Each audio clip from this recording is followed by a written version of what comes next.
In the first half of the 20th century, 3 million Black Americans left the South for new horizons. They left behind the legacy of slavery and segregation. They were looking for a better life. The American dream.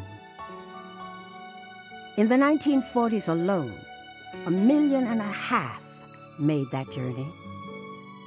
They landed in many areas across America. One place they found new jobs and homes was Muskegon, Michigan.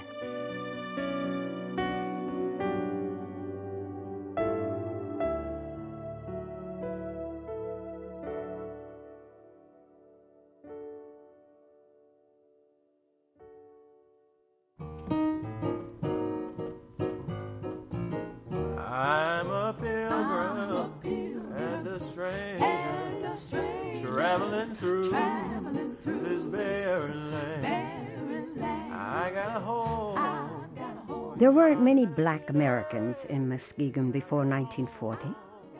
By some accounts, the first was a man named Black Peter, who worked for the English as a trader. Another was the abolitionist Abner Bennett, a former slave to President Polk, America's 11th president. These early settlers paved the way for the large numbers that would arrive in the 1940s. They came from a much different place. My father came to Michigan because he said he didn't want us to be raised in the South because they were treated so bad in the South, and he didn't want us to come up through that. The South was hard living. It was hard to get education. It was no work. Only work you had was mostly picking cotton. I picked cotton, and I chopped corn, and I tousled corn. And they had to get up like early in the morning and pick cotton till in the afternoon, and then they'd have lunch. And then they'd go back and pick more cotton till we got late over in the evening.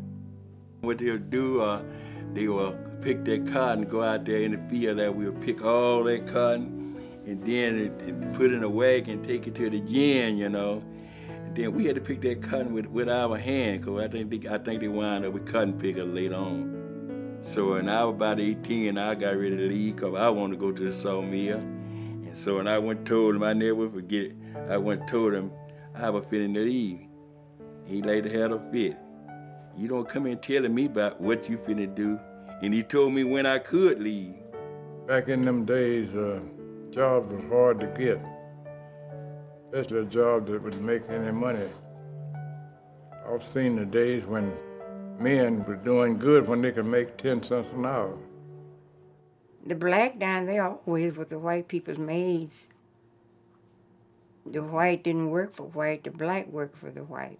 And the #1 social clubs in the black community was the chauffeurs and butlers, because those was the ones that was making solid money, a chauffeur and a butler. Jim Crowism, the whole concept of separate but unequal, that's what it really was, left a psychological scar on a lot of the people who were victimized by this heinous system.